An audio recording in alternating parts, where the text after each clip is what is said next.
Pemirsa, Menteri Pertahanan RI Syafri Syamsuddin menghadiri sidang Mahkamah Konstitusi soal gugatan pembentukan Undang-Undang TNI. Agenda persidangan adalah untuk mendengar keterangan DPR dan pemerintah.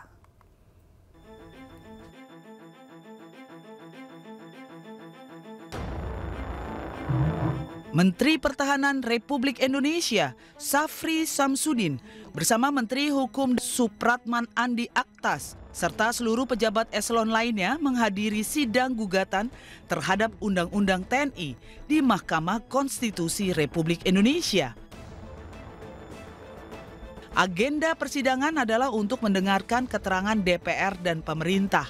Dalam penjelasannya, Ketua Komisi 1 DPR, Utut Adianto menyebutkan bahwa para pemohon tidak memiliki pertautan langsung dengan Undang-Undang Nomor 3 Tahun 2025. DPR RI berpandangan bahwa 1. Para pemohon tidak memiliki pertautan langsung dengan Undang-Undang Nomor 3 Garis Miring 2025 karena tidak berkapasitas sebagai TNI aktif, calon prajurit TNI bukan pegawai di instansi sipil yang berpotensi dirugikan dengan meluasnya jabatan sipil yang memungkinkan untuk dijabat oleh TNI, melainkan mahasiswa, pelajar, karyawan, swasta, dan mengurus rumah tangga. Sementara Menteri Hukum sebagai perwakilan pemerintah menegaskan bahwa substansi maupun proses pembentukan undang-undang tersebut telah sesuai dengan ketentuan peraturan perundang-undangan yang berlaku. Terkait pokok permohonan para pemohon, terkait proses pembentukan Undang-Undang 3/2025, pemerintah dapat menjelaskan RUU TNI perubahan merupakan RUU yang diajukan berdasarkan 1.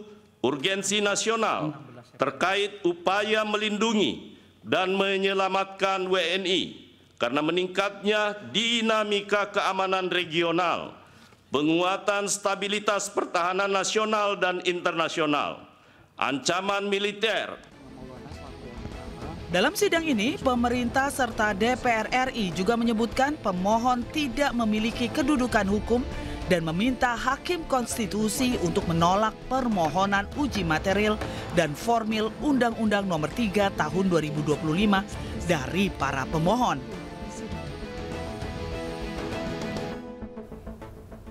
Pemirsa, Kapolri Jenderal Listio Sigit Prabowo bertemu dengan Ketua Umum PDIP Megawati Soekarno Putri.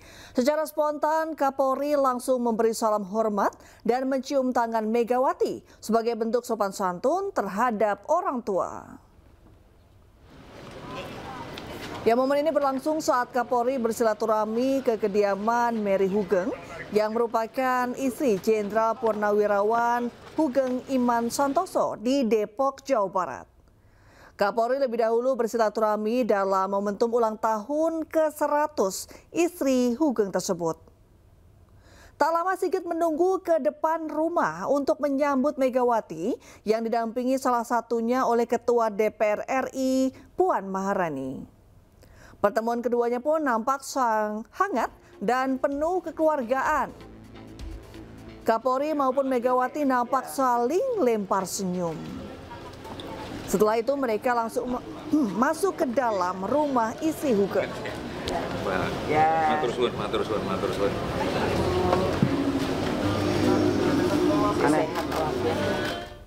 Pemirsa, Presiden Prabowo Subianto mengirimkan bunga anggrek sebagai ucapan selamat ulang tahun ke Presiden ke-7 RI Joko Widodo.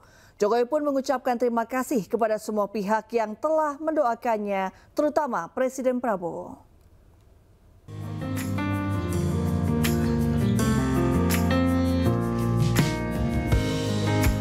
Presiden Prabowo Subianto mengirimkan bunga anggrek segar untuk Presiden ke-7 RI Joko Widodo yang berulang tahun ke-64.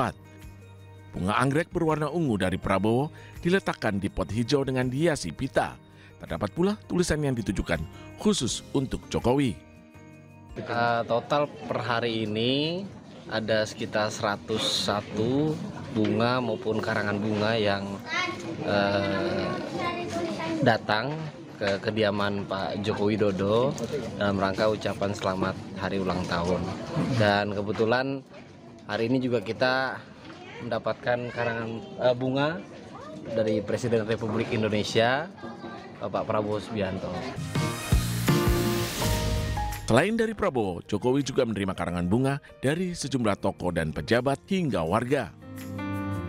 Jokowi pun mengucapkan terima kasih kepada seluruh pihak yang telah mendoakannya di hari istimewanya.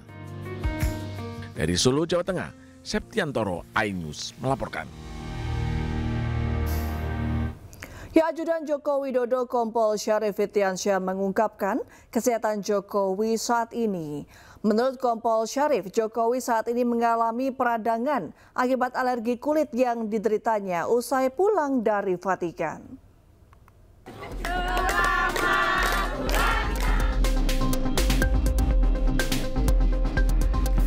Ajudan Presiden ke-7 RI Joko Widodo Kompol Syarif Fitriansyah mengungkap kondisi kesehatan Presiden ke-7 RI Joko Widodo saat ini.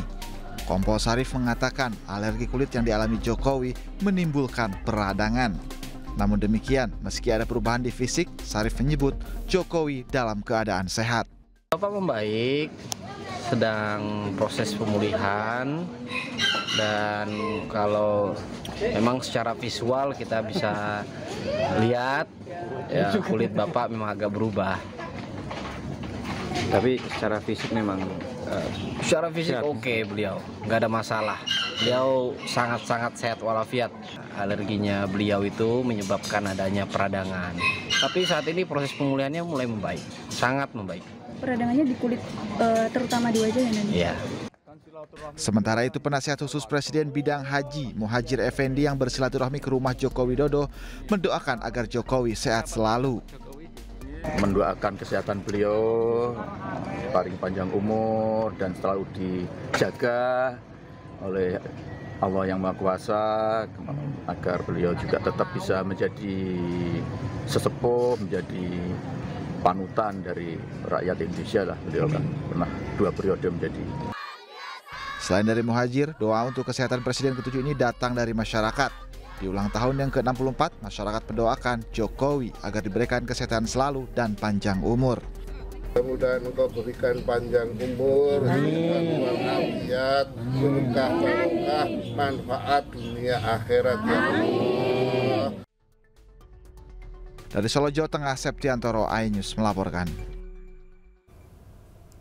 Pemirsa, peserta retret kepala daerah gelombang kedua mengawali hari dengan berolahraga di hari kedua retret. Usai olahraga, para peserta kepala daerah akan menerima pembekalan dari Mendagri dan Gubernur Lemhanas.